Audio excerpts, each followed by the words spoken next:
Hello, very good morning.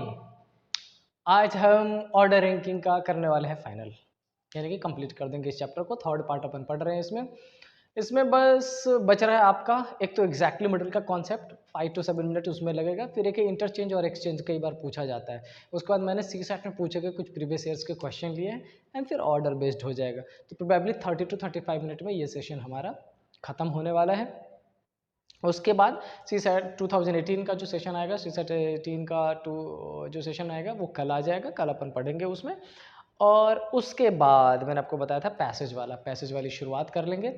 और फिर जो करंट अफेयर का सेशन होगा, करंट अफेयर वाला बहुत जल्दी शुरू करने वाला हूँ मैं। विदिन 2 to 3 डेज काम चल रहा है उस पर बहुत अच्छे तरीके से। ठीक है, चलिए आगे बढ़ते हैं। आगे थोड़ी सी इन्फॉर्मेशन इसकी ज़रूरी है। क्या है ये, आप देख लीजिए। एक तो अपन पीरियड द रीजनिंग, जो मेरा चैनल है जिस पे रीजनिंग अपन पढ़ रहे हैं, ये है ही।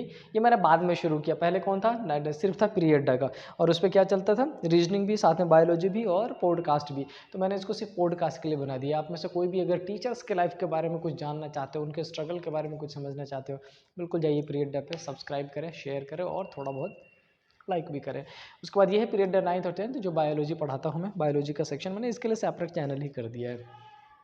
तो अगर आप इस चैनल पे मेरे से कनेक्टेड हो तो बिल्कुल जो दो रिमेनिंग चैनल है वहाँ जाए और सब्सक्राइब जरूर करें, क्योंकि वही तो मोटिवेशन है अपना, है ना। चलो आगे बढ़ते हैं।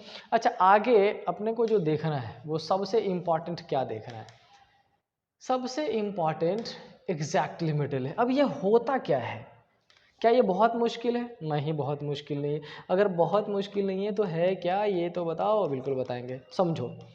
आप किसी भी पर्सन को एग्जैक्टली मिडिल कब बोलते हो? आप किसी भी पर्सन को एग्जैक्टली मिडिल बोलोगे तब जब दो लोगों के बीच में ऑड नंबर ऑफ पर्सन हो। जैसे सपोज कर लो मैंने एक पर्सन ली ए और दूसरा पर्सन लिया बी, और इसके बीच में मैंने बिठा दिए कितने पर्सन, 3 पर्सन। अब बात रही एग्जैक्टली मिडिल की, तो ये कौन सा हो जाएगा सी, क्या ये एग्जैक्टली मिडिल है? यस है।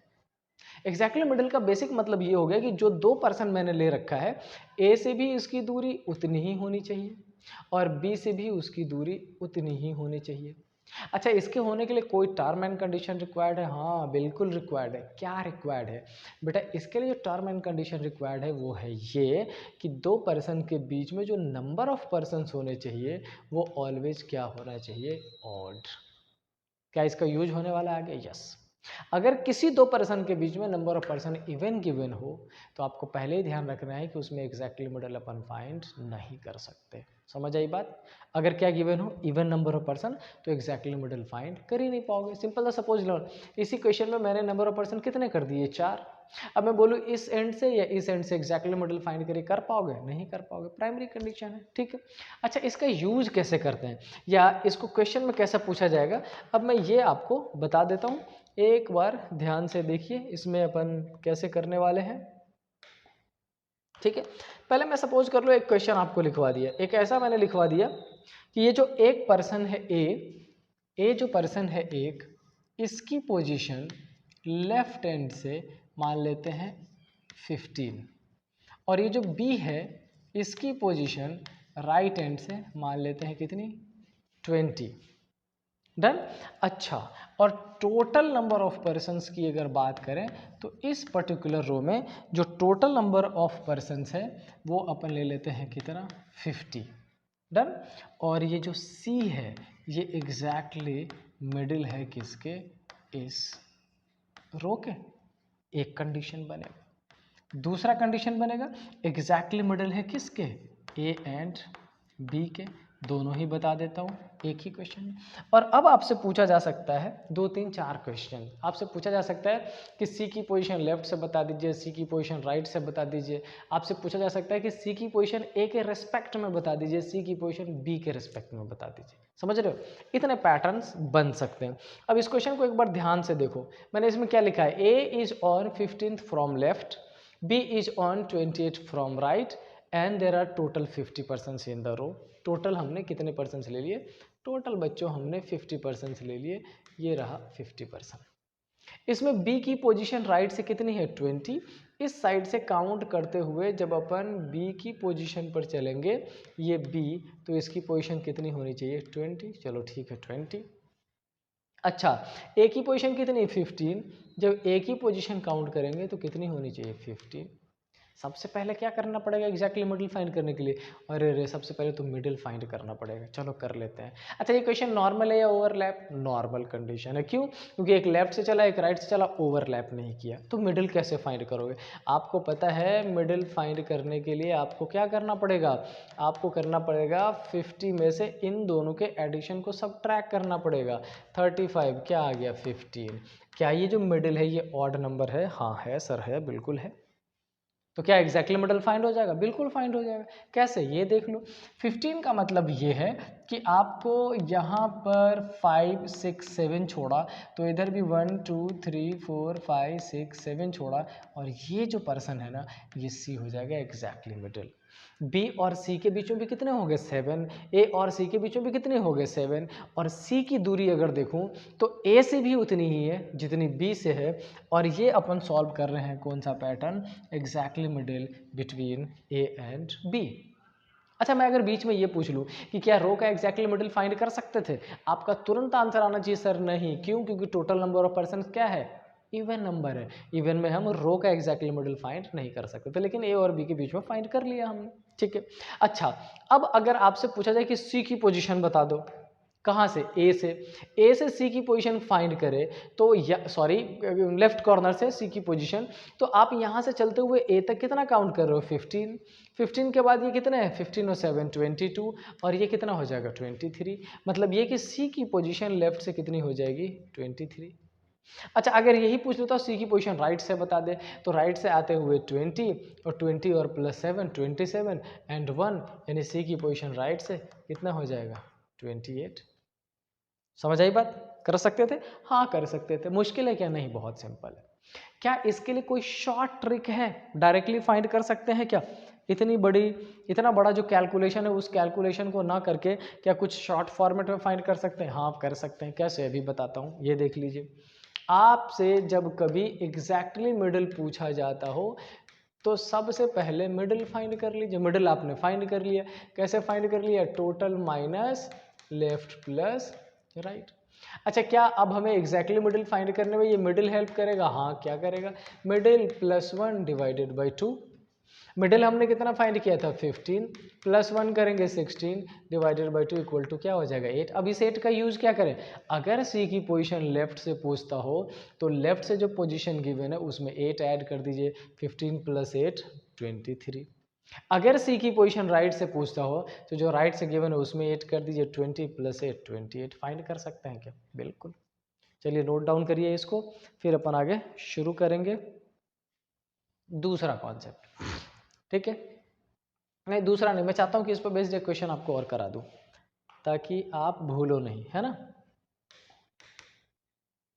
देखिए, सपोज कर लीजिए कि एक क्वेश्चन में ऐसा इन्फॉर्मेशन दे दिया आपसे, क्या दे दिया, बोला कि भैया एक पर्सन है जिसका नाम है पंकज, ठीक है। क्या नाम है? पंकज। पंकज की पोजीशन कितनी है भाई साहब 30, कहाँ से? टॉप से। दूसरा पर्सन है उसका नाम क्या है? सरोज। उसकी पोजीशन कितने हैं 35, कहाँ से? बॉटम से, ठीक है।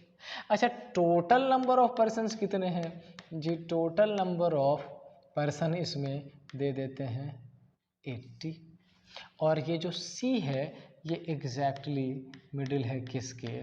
A एंड B के। तो C की पोजीशन लेफ्ट से भी बता दीजिए और राइट से भी। डन। एक क्वेश्चन मैंने स्ट्रक्चर बना के बता दिया और दूसरा क्वेश्चन मैं आपको डिस्क्रिप्टिव बता दूँ। आई होप ये कोड में कोई दिक्कत नहीं आ रही होगी क्योंकि कोड में लगातार 2 दिनों से बता रहा हूँ आपको समझ आ रहा होगा। कोई कोड भी नहीं। पंकज टॉप से 30, सरोज बॉटम से 35, टोटलिटी यही तो करना है। अच्छा, सबसे पहले क्या करेंगे? सबसे पहले हम फाइंड करेंगे क्या? मिडल। चलो मिडल फाइंड कर लेते हैं। मिडल कैसे फाइंड करेंगे? ये हो गया 80 और 80 में से माइनस कर देंगे किसको? 65 को। निकल जाएगा कितना? 15। ये मिडल हो गया। अच्छा, ये अगर ओवरलैप का केस होता कैसे पहचानते? ऐसा पहचानते कि जो टोटल 80 है ये इन दोनों को ऐड करने से छोटा हो जाता, तो ओवरलैप की कंडीशन होती है। ये नॉर्मल है क्योंकि टोटल इन दोनों को जोड़ने से बड़ा है। समझ रहे? ठीक है। अब क्या करें सर? अब ये फाइंड करेंगे एग्जैक्टली मिडल। कैसे फाइंड करोगे? Middle plus 1 divided by 2। क्या करना पड़ेगा? 15 plus 1 divided by 2 equal to क्या आ जाएगा? 8 हो गया। डन। तो ये जो सी की पोजीशन है ये 8th है। कहाँ से? ए की तरफ से भी। और ये जो सी की पोजीशन इसकी 8th है। कहाँ से? बी की तरफ से भी। मतलब ए की तरफ से और बी की तरफ से दोनों 8th है। अब क्या करना पड़ेगा? अब ऐसी बात है कि अगर हमसे पूछा गया कि इस सी की पोजीशन राइट से बता दो, तो यहाँ से लाके सॉरी बॉटम से बता दो तो बॉटम में जोड़ देंगे, यानी कि 35 और 8 43। और अगर सी की पोजीशन टॉप से पूछा गया तो इसको ऐसा घुमा के लाएंगे, इसको टॉप से जोड़ देंगे। मतलब लेफ्ट से पूछे तो लेफ्ट में, राइट से पूछे तो राइट में, टॉप से पूछे तो टॉप में, बॉटम से पूछे तो बॉटम में। जो नंबर आता हो एग्जैक्टली मिडिल वो ऐड कर दीजिए, वही आपका करेक्ट आंसर हो जाएगा। इसी को बोलते हैं एग्जैक्टली मिडिल। क्या एग्जैक्टली मिडिल इवन नंबर आने पे फाइंड किया जा सकता है? आंसर है नहीं। क्यों नहीं किया जा सकता?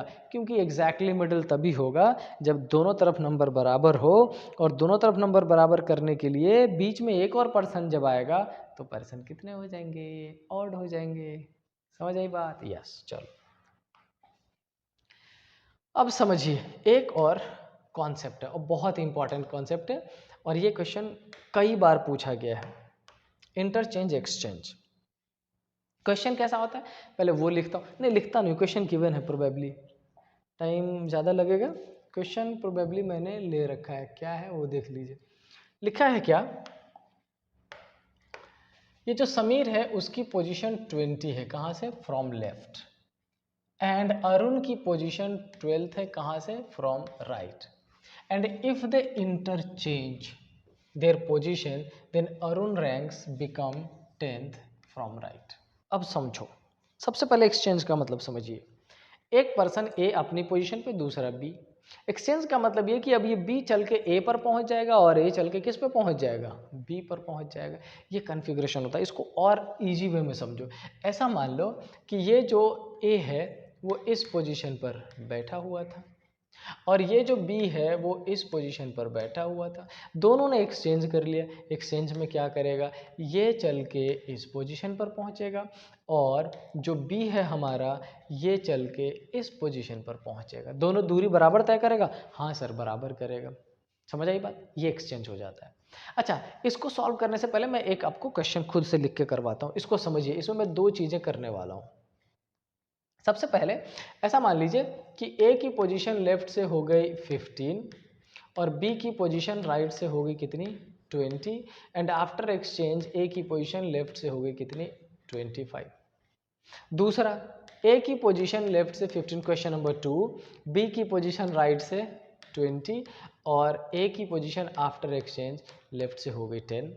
अब मैं पहला क्वेश्चन आपसे पूछूंगा कि इस दोनों क्वेश्चन में क्या डिफरेंस है। आपका आंसर आना चाहिए कि सर ये 15 तो दोनों में सेम है। हाँ सेम है। 20 तो दोनों में सेम है। हाँ सेम है। एक में एक्सचेंज होने के बाद 25 हो गया, मतलब इंक्रीज कर गया, और दूसरे में एक्सचेंज होने के बाद 10 हो गया, मतलब डिक्रीज कर गया। तो मतलब क्या होता है कि अगर इंक्रीज करता हो तो नॉर्मल कंडीशन और डिक्रीज करता हो तो ओवरलैप। लेकिन जो पैटर्न में शॉर्ट ट्रिक आपका बताने वाला हूं बहुत ही शानदार, उससे आप ये सीखने वाले हैं कि विद इन 5 सेकेंड कैसे फाइंड करेंगे। समझो। अच्छा, जब कभी चाहे ये पैटर्न हो या ये पैटर्न हो,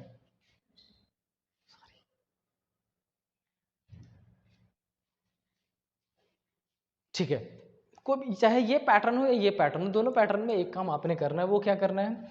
आपसे जब कभी टोटल पूछा जाता हो, क्या पूछा जाता हो? टोटल। तो आप क्या करने वाले हो? आप करने वाले हो A2 प्लस B1 माइनस 1, चाहे कंडीशन डिक्रीज वाला हो या कंडीशन इंक्रीज वाला हो। अब आप ये सोच सकते हो कि ये A2 और B1 क्या हो गया, और A2 और B1 लिखा क्यों मैंने? तो समझिए, इस पर्टिकुलर क्वेश्चन में किसी एक पर्सन की दो पोजीशन दी गई है। किसकी? ए की ये पहली पोजीशन और ए की ये दूसरी पोजीशन, और बी की कितनी पोजीशन है? पहली ही तो है, एक ही पोजीशन है ना। ठीक है। अच्छा, इसकी बात करें तो इसकी ये पहली, इसकी ये पहली, और इसकी ये कितनी? दूसरी पोजीशन। ऐसे आइडेंटिफाई कर लीजिएगा। जिस पर्सन की दो बार पोजीशन दी गई है उसकी दो लिख लीजिएगा, जिसकी एक बार दी गई है उसकी एक बार। ये हमने क्या कर दिया टोटल। अच्छा टोटल कैसे फाइंड करेंगे, इसमें क्या हो जाएगा, ये 25 और प्लस 20 45 और -1 करेंगे, आंसर क्या आ जाएगा 40। इसमें क्या आने वाला है, इसमें करेंगे 10 प्लस 15 क्या आ जाएगा 25 -1 करेंगे क्या आंसर आ जाएगा 24। तो एक में क्या हो गया, एक में आंसर हो गया 40 और एक में क्या हो गया 24। क्या इतना आसान है, यस। क्या डिस्क्रिप्टिव से ये शॉर्ट ट्रिक बना, बिल्कुल बना। मैं डिस्क्रिप्टिव भी बताने वाला हूँ आपको, डिस्क्रिप्टिव पैटर्न पे अपन कैसे फाइंड करेंगे इसको, ठीक है। लेकिन अभी आई होप आपको टोटल समझ आ गया होगा। डन। अब अगर टोटल समझ आ गया तो मैं आपको इसमें एक चीज़ और बता देता हूँ, वो क्या कि मिडल कैसे फाइंड करेंगे। देखो बहुत सिंपल सा होता है, चाहे अपन इसकी बात करें दो पर्सन की पोजीशन, एक पर्सन की पोजीशन 2 बार, या इसकी बात करें एक पर्सन की पोजीशन 2 बार, तो वो जो पोजीशन है वो या तो इंक्रीज किया होगा या फिर डिक्रीज किया होगा। जितना इंक्रीज जितना डिक्रीज करें -1 कर दीजिए, एवरी टाइम आपको क्या मिलने वाला है मिडिल।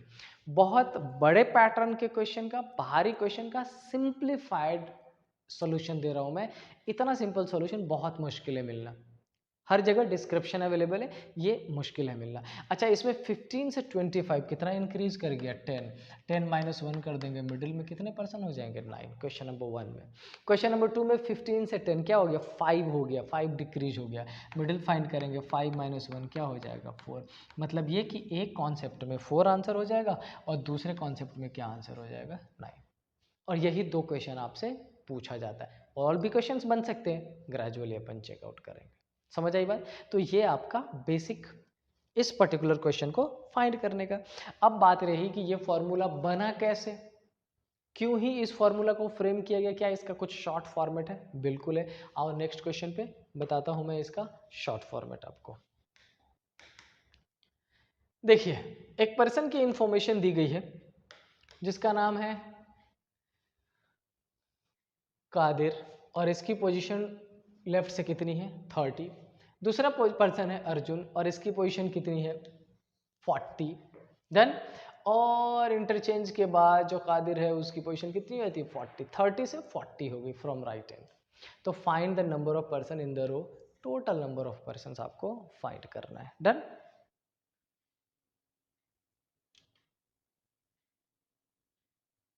ठीक है, अब चलो इसको समझो। इसमें करना क्या पड़ेगा, एक पर्सन जिसका नाम दिया गया है क्या कादिर, इसकी पोजीशन लेफ्ट से कितनी ली गई है 30, ठीक है। अच्छा दूसरा पर्सन जिसका नाम दिया गया है क्या अर्जुन, उसकी पोजीशन राइट से कितनी दी गई है 40। देन ठीक है। अच्छा अब बोला क्या गया है कि भाई ये जो पर्सन है कादिर, ये यहां से चल के इस पोजीशन पे आ जाएगा और इसकी पोजीशन अब कितनी हो जाएगी 40 हो जाएगी। किस एंड से, लेफ्ट एंड से। यही उन्होंने बोला है कॉन्फ़िगरेशन, ठीक है। अब आपको इसमें पहले क्या फाइंड कर लेना है मिडल, हल दो क्वेश्चन में पूछा नहीं है लेकिन फाइंड कर लीजिए। अच्छा उसके बाद क्या फाइंड कर लेना है टोटल, टोटल पूछ रखा है। मिडल कैसे फाइंड करें, ये 30 पे था 40 पे गया, इंक्रीज कर रहा है, कुछ ऐसा नंबर होता है जो डिक्रीज कर जाता है। अच्छा इंक्रीज कर रहा है तभी 30 से 31 2 3 4 5 6 7 8 9 और 40 पे तो है ही, तो बीच में ये जो पर्सन है ये कितने हैं, कितने हैं ये 9 ही तो है। और यही तो मैंने बताया था कि 30 से 40 जाता, शॉर्ट ट्रिक में आपने क्या पढ़ा था कि 30 से अगर 40 जाता तो कितना इंक्रीज करता 10, और 10 में से -1 कर दोगे क्या आंसर आ जाएगा 9। यही तो अपन फाइंड कर रहे हैं। डन। अच्छा अगर टोटल की बात करें तो टोटल आप 2-3 पैटर्न से फाइंड कर सकते हो, वो जो मैंने बताया वो क्या है उसके पहले उसको समझ लेते हैं। अच्छा एक बात बताओ, क्या ये एक ही पोजीशन है जहां पर के की भी पोजीशन दी गई है और ए की भी, याद है हमने सबसे पहला कॉन्सेप्ट पढ़ा था जिसमें एक ही पर्सन की पोजीशन दोनों एंड से दी गई थी, एक ही पोजीशन लेफ्ट से भी और उसी एक ही पोजीशन राइट से भी। हमने कैसा किया था लेफ्ट प्लस राइट -1। अच्छा एक बात बताओ, इसमें अगर लेफ्ट से पोजीशन काउंट करो तो के की 40 है, ले ली 40। राइट से पोजीशन काउंट करूँ तो ए की 40 है, ले ली 40 और -1 कर दिया, आंसर क्या आने वाला है 79। यही है ना। अच्छा अगर फॉर्मूला जो मैंने बताया है, मैंने आपको क्या बताया, मैंने बताया कि A2 प्लस B1 -1। A2 क्या है, जिसकी 2 पोजीशन दी गई है, क्या दी गई है 40। B की पहली पोजीशन एकमात्र ही है, क्या है 40, और क्या करेंगे -1, क्या आंसर आने वाला है 79। क्या यही है? कोई शॉर्ट ट्रिक नहीं होता, कोई शॉर्ट ट्रिक नहीं होता, बिल्कुल भी नहीं है। जो भी है क्या है, उस डिस्क्रिप्शन से जिसमें आप 15 सेकेंड 20 सेकेंड लगा रहे हैं, उसमें कुछ स्टेप को कम करके या उस डिस्क्रिप्शन को उस फॉर्मेट में दे देना जिसमें आपको आसानी से डेटा निकालने आता हो क्वेश्चन से, और उस डेटा को तुरंत डायरेक्टली पुट करके आप सॉल्यूशन फाइंड कर लें। Otherwise description is the best way. ठीक है, ये आपको कॉन्सेप्ट समझना है किसमें, इंटरचेंज और एक्सचेंज में। एंड आई होप ये क्लियर हुआ होगा, बहुत मुश्किल नहीं है। ठीक है, चलिए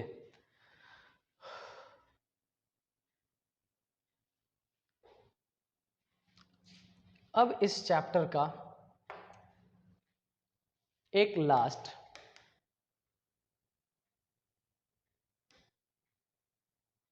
पैटर्न बच रहा है, लास्ट पैटर्न जिसको बोलते हैं क्या, ऑर्डर। और ये सी सेट में कई सारे टाइम पूछा जा चुका है।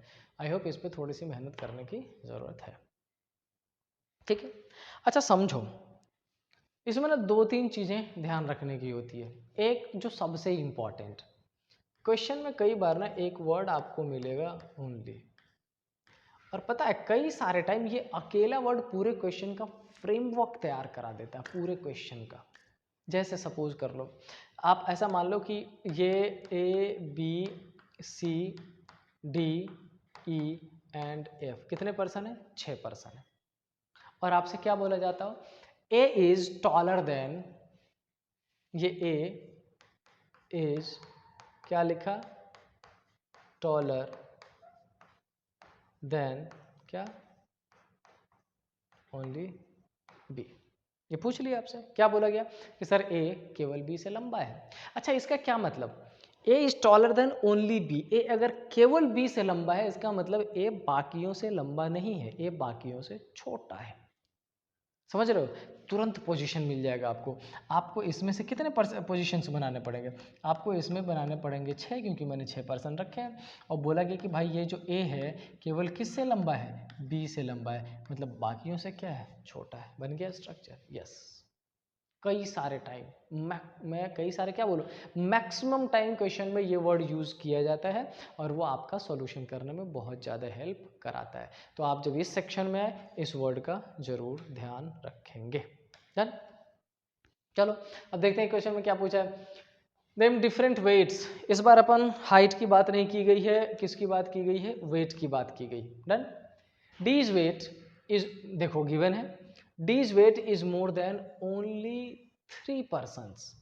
अच्छा सिंपल समझो, आपके पास टोटल कितने पर्सन है, 6, 3, 4, 5, 6। अच्छा, जो डी का वेट है ना, D's weight is more than only 3, वो केवल 1, 2, 3 लोगों से ज्यादा है, तो बाकी दोनों से क्या हो जाएगा, कम। अब आप कहोगे इधर क्यों रखा, तो ये जो लेफ्ट में मैंने रखा है ये सबसे ज़्यादा वेट वाला, और राइट में जो रखा है ये सबसे कम वेट वाला है। ठीक है, मिल गया स्ट्रक्चर। यस, आगे देख लेते हैं। B's weight is more than E but less than C. अच्छा, हमसे क्या बोला है एक अजम्पशन में कि भाई ये जो बी है ना, इसका वेट किससे ज़्यादा है, मोर देन ई, लेकिन किससे कम है, सी से कम है। यानी कि इस सी बी ई को इसमें अरेंज करना, लेकिन क्या डी से दे दिया कंपैरिजन, नहीं। आगे देख लो क्या लिखा है, A is not the lightest person. एक इन्फॉर्मेशन ये दे दिया कि भाई इस पोजीशन पर इसको पुट नहीं कर सकते, और क्या करें, C is not lighter than D। एक इंफॉर्मेशन दे दिया है कि ये जो C है ना, इस D से लाइटर तो नहीं है, हेवियर है। इसका मतलब C की पोजीशन ये भी पॉसिबल है और ये भी पॉसिबल है, लेकिन कौन सी ये नहीं पता। ओके, अब क्या लिखा है, A is heavier than B। अच्छा, A जो है ना वो B से हैवी है, समझो यही क्वेश्चन का क्रक्स बन जाएगा। आपके पास ये जो A है ना वो B से हैवी है, इसका मतलब ये A greater than B is greater than E, ये तो रखना ही पड़ेगा, समझिए। अच्छा, अगर C यहाँ पे आ जाए तो क्या A B E आ सकता है, नहीं। क्यों, क्योंकि A और C का कंपैरिजन नहीं दे रखा, और पढ़ना पड़ेगा, थोड़ा पढ़ लेते हैं। लास्ट लाइन में क्या लिखा है, इतना ही है, एज हेवियर देन B। एक बार दोबारा पढ़ लो, D's weight is more than only 3 person. हाँ, केवल 3 से ज्यादा है अमंग ABCD। ओह फक, 5 ही तो पर्सन है, 6% का है, 5% है, मैंने 6 जानबूझ के अज्यूम कर लिया। अच्छा 6 हटाने का मतलब है ये हटा देंगे, 5 ही है, तो हमने यहाँ पे रखा सी, फिर तो ख़त्म ही हो गया। ये क्या बच जाएगा ए, ये क्या बच जाएगा बी, ये क्या बच जाएगा ए, फिर तो ख़त्म। मैं 6 अज्यूम कर रहा था इसलिए डेटा कम लग रहा था। डन। क्या पूछा है इसमें आपसे, who among them is the third heaviest, मतलब ये फर्स्ट सेकेंड थर्ड आंसर कौन सा हो जाएगा ए, ये। अच्छा मेरी तरह ऐसा काम मत करना, पूरा डेटा पढ़ लेना। अभी मैंने जल्दी जल्दी में हुआ यूँ कि मैंने ये 6 क्वेश्चन का 6% का एग्जाम्पल दिया, तो इसमें भी मैंने कितना कंसीडर कर लिया, 6 ही कंसीडर कर लिया, गलत हो जाता है। चलिए एक क्वेश्चन आपके लिए और सॉल्व करा देते हैं, ताकि आपके मन में अगर कोई कन्फ्यूजन हो तो बिल्कुल ही ख़त्म हो जाए। अच्छा क्या लिखा, there are 6 student P Q R S T U in a class, each one has different number of candies, सबके पास कैंडीज कितने अलग अलग नंबर के हैं। S have less number of candies than only 2 student, क्या यूज़ कर दिया, ओनली। आउट ऑफ 6 एस के पास केवल 2 लोगों से कम है, तो कितने लोगों से ज़्यादा हो गया, 3 लोगों से ज़्यादा हो गया। डन। अच्छा क्या लिखा है, P have more candies than R. अच्छा ये जो पी है ना, इसके पास more candies than R but less than U, लेकिन यू से क्या है, कम है। अब यू पी आर को अरेंज करना पड़ेगा इसमें, एस से कंपैरिजन अभी नहीं गिवन है, तो एस का कंपैरिजन अपन आगे देख लेंगे। आगे क्या लिखा है, R does not have least number of candies, R की पोजीशन यहाँ तो नहीं रखनी है। अब समझो, अगर आर यहाँ नहीं रखेंगे तो आर और पी कम से कम, तो इसका मतलब यू के पास वेट एस से ज़्यादा ही है, और वो इसी दोनों पोजीशन पर आ सकता है। क्या एस इधर यू इधर आ सकता, नहीं, एटलीस्ट यहाँ पर भी रखेंगे तब भी पी और आर यहाँ पर जो पॉसिबल नहीं लग रहा है।